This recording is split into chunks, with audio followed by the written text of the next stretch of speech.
Welcome to Modus Cafe. Join us for fun, lighthearted, and educational conversations around training, athletic longevity, and the human side of climbing. With your hosts, Mercedes Pollmeyer and Katja Dev. Hello, hello. Welcome back to Modus Cafe. Hi, Mercedes. How are you today? I'm doing great. So last week we talked about 5 time-saving tips for bouldering, and today we want to do the same thing where we talk about 5 time-saving tips for projecting a sport route.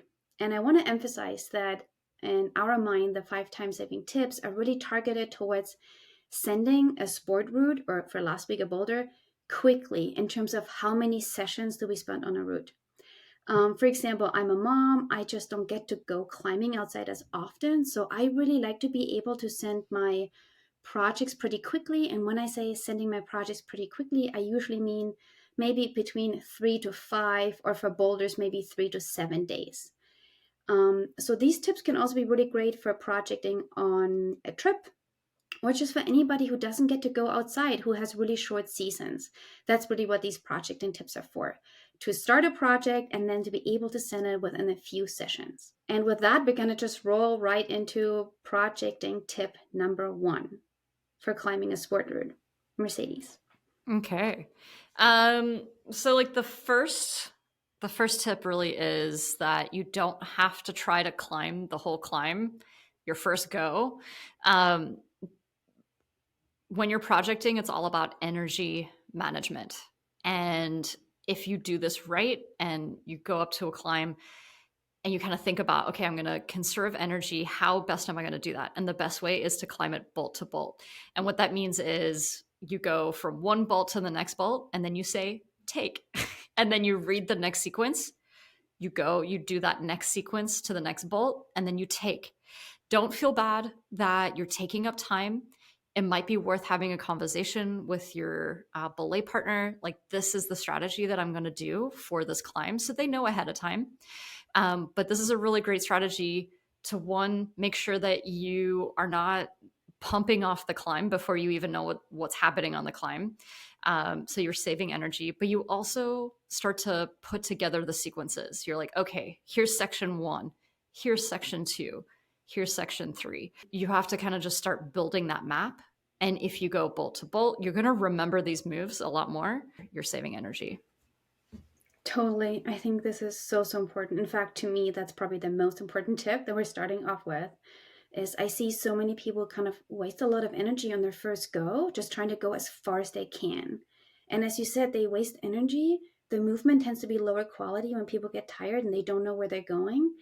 And they're learning less. They're also remembering less of those moves, or few of those moves, when they're just trying to go as far as possible. So I always, on a new project, if I want to try to send quickly, I go bolt to bolt, just like you said, and I take even if the moves were easy.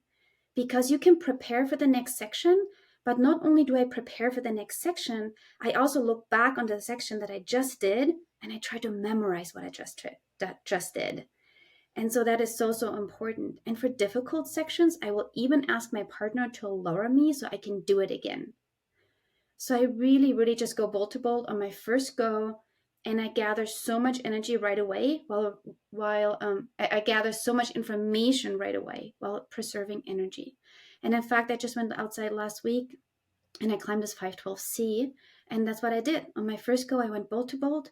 I really made sure I knew my beta, I knew my moves on the first go, all of that, and I expended very little energy doing that. Well, it was still tiring, but... And then I sent second go, because I spent so much time on the first go saving energy, gathering information, that I was able to put it together and send second go. It's really valuable. If you don't have a lot of time, if you don't have many days outside, make that first go count. It's so important. And with that, we're going to roll into number 2, which I think is also very important and probably totally underestimated, which is find the right project. So when I don't have a lot of time outside and I only have, let's say, 5 days, maybe 6 days, finding the right project is really important, at least for me, because I like to send. So what I do on sport climbing routes, I have one rule for myself that I use that's worked really well, which is, can I do all the moves on the sport route on my first day? Now, normally the first day on a sport route, what I do is I first go bolt to bolt, And on that first go, I might not be able to do all the moves as if it's a really hard sport route. But then, I come back down, I rest, and I go bolt to bolt again until I'm able to do all the moves, and I just keep learning. So my first day is really just about gathering information. And if for some reason I can't figure out all the moves on my first day, and I'm not even close, like I have no idea how to do this one section or this one clip or this one move, I just choose a new project and I put that project on my future projects list, because that might mean I need to get stronger. Maybe I need to talk to other people about beta. Maybe I'm missing something. But to me, if I can't do all the moves on my first day, that means that's going to be a longer term project, because I need to spend quite a few sessions to just learn all the moves. But the thing is about sport climbing, the difficulty of sport climbs often comes by being able to put a lot of moves together. So even if you can do all the moves, being able to put them all together to finish the route, that's a crux in itself. So last year in fall, I climbed this 513 and I was able to do all the moves the first session, just like I said. But it took me 5 more sessions to send the route, because sport climbing involves so much practice in terms of practicing the moves, getting efficient, finding rest. And we're going to talk about some of them. But I just really encourage someone, if you don't have a lot of time, it's been a really great way for me to find the right project. If you can do all the moves the first day, you're way more likely to send quickly. And it's okay to put a pause button on a project and come back to it later. That's totally fine. So again, these tips are for people who want to send quickly. Do you have any tips for that? Finding the right project? No, we're going to go straight into number 3, which is finding your rest spots on a climb. And there's a couple reasons for this. But first, like if you do tip number 1, going bolt to bolt, you're going to find those bigger holds and you're going to understand, okay, this could be a rest spot for me. And the rest spots are basically like indicators, or like maybe like you could do a milestone as you go up. You're like, okay, rest number 1. And then you can separate the climb into sections. Like this is the first section. Here's the rest for that first section. Now I'm going to go into second section to the next rest spot. And you just keep splitting up the climb that way. Hopefully there's a lot of rest positions for you. And if not, you can create those rest positions. I'm sure of it. And this is actually a really, like, this tip is so important. Like I had the privilege of going to a workshop with Adam Andra, and he is so good at looking at a climb and memorizing it and knowing where the rest spots are, where the cruxes are, maybe without even talking to anyone. He just kind of knows. And he can memorize like 60 moves plus, and for him, the rest spots were really important because that's where you can reset, especially like your mindset. If you're starting to feel pumped, you can kind of, once you arrive at that rest spot, you can start to calm down, slow your breathing down a little bit, and think about the next section. And so to me, I think those rest spots are so important. One, like it can help your pacing as well. But 2, it can just help you reset and sequence the rest of the climb. Like you're arriving at the next milestone. And to me, like putting all of that together is so important for sport climbing. Yeah, totally. Because sometimes we think, of course, resting is important in those rest spots, right? Like just like the physical recovery, resting, breathing. But just like you said, like just mentally, kind of what I call chunking, mentally dividing your climb into sections. Let's say you have 2 really good rests, that means your climb is 3 sections. If you have 3 really good rests, or like even mediocre rests, like a rest is something where you can shake out, in my opinion. That's to me a rest. Now, it might be a short rest, it might be a long rest. But the advantage of chunking a route is not just resting at the rest spots, but also being able to climb confident, efficient, and fast in between. So for your brain, it can really help to be like, okay, I'm going to start this climb and that's where I'm going to charge for. I'm going to make sure I get to this one hold. That's the first rest spot. So by chunking, it can also help you just climb efficient and fast to that rest, because you're not hesitating in between, because your goal is just to make it to that rest and you're not starting to shake out or rest in between. So in some ways, it can really mentally help to climb more confidently if you're just going from rest to rest to rest to rest. Which is why I think finding those rest spots and really mapping them for yourself, where you're trying to go, that making that your mini goal is very, very important for efficient sending. Okay, let's move on to number 4. Tip number 4. This is also one of my favorite tips, and especially harder to do on sport routes, but super important, which is to practice the top. Remember, we talked about how in sport climbing, it's so important to manage that energy because it's all about being able to do a lot of moves at once, which, needless to say, usually we get really tired by the time we get to the top. Also, again, reminding you, these are projecting tips for a project. So meaning you are climbing somewhat at your limit. So the chances are good, even if the top section is easy, you're going to be tired and you're going to be pumped. Now, the problem with our tips number 1 is, tip number 1 was like go bolt to bolt. The problem with that is, it's not a problem, please still do it. But the problem is that by the time you get to the top, you're probably still going to have quite a bit of energy left.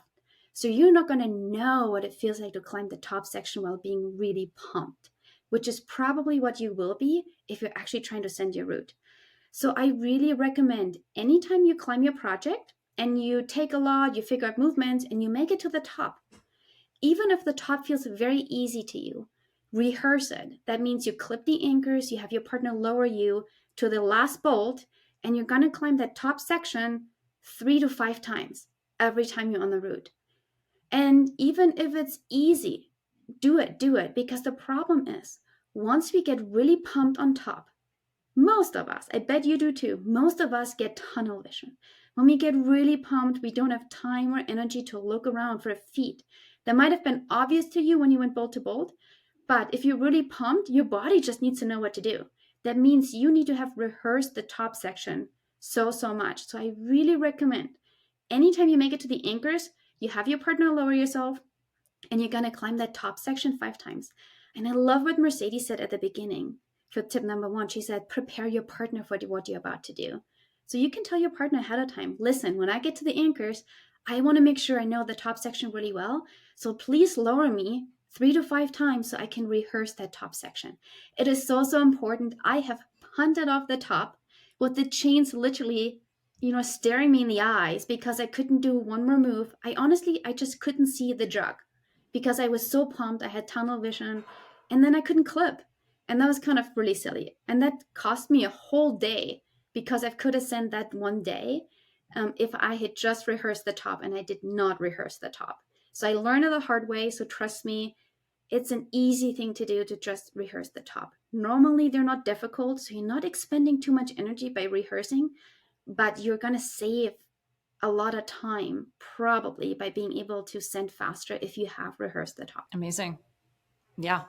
And that kind of like ties into our last important tip, which is visualization and memorization. I think you've kind of noticed that this theme is actually in all of the points, like sequencing, memorizing, and then you have to visualize yourself actually being successful. So especially on a sport climb, this is kind of what's different to bouldering. You can kind of easily sometimes get like a power spot to a crux in a boulder and sequence that. But in sport climbing, you don't always have that privilege of like, getting top roped up to a certain section. You kind of have to like energize your way through it. So energy conservation is, I think, so important in rope climbing. And the more that you can visualize and memorize, the faster you're going to be able to send, and you just won't have to attempt as many times. And granted, like memorization can take a long time to practice. Same with visualization. I don't know if we've done a podcast on visualization, but this is a skill in and of itself. It's, you can do first person visualization and third person visualization, which means third person means you're watching yourself from afar being successful through all of the moves. And first person is that you actually see your body, you're in your body, and you're claiming these moves. And in sports science research, it helps to be able to do both types of visualization. Another reason to really like focus on the first point that we talked about, which is go bolt to bolt. Like as you're doing that, you're creating that mental map, you're memorizing it first. You have to remember the movement, and then you can layer on the step of visualization. Again, if you're visualizing yourself sending, then that's basically an attempt in your brain. You've already done that attempt, which is amazing, without expending energy. So take some time with that. You don't have to rush through the visualization process. You might need to sit close by the route and like visualize for about 10-15 minutes before you attempt it. Totally. I think it's also something really great to do in between attempts. So it's, it helps you rest in between attempts, and it helps you get ready for the next attempt. I also really like to, when I lower off the route, I like to tell my partner to go slow. So as I'm being lowered, I can remind myself of all the feet and handholds I want to use. And immediately after I come down the route, I try to climb the route again in my mind, looking at the route right away. So, I can really solidify that memory, that data that I just gathered into my memory. It's really important.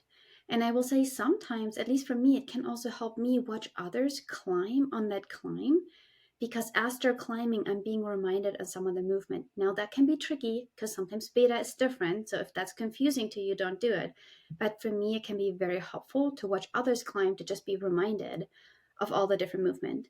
And of course, especially on sport routes, if you can take video of yourself to help you remember the movement, that is of course also true for bouldering, but more so for sport climbing, because there tend to be so many more moves we have to remember. And if you have a really hard time remembering all of your moves, I suggest just start with the sections that are the most difficult to you. If you can just remember all the moves in the crux sections, that's a great start. Start right there. You don't have to try to remember all the moves. And again, as Mercedes said, it actually takes a little bit of time to practice. And as always, as one of our favorite sayings, if it takes time to practice, today's the best day to get started. So the earlier we start, the more often we do it, the better we get at it. So that's it, Yep. Good points. Yep. Yeah. So I hope this will help you send your routes a little bit faster and more efficiently. As always, let us know if you have any questions. We love podcast listener questions. We love answering them. And yeah, also let us know if any of these tips were helpful to you. That's always really fun for us too. And if you're interested and you haven't listened to the other podcasts, but you can definitely learn something from the projecting a boulder for the sport climbing sections as well, because often you'll find little boulders in those sport climbing areas. That's it.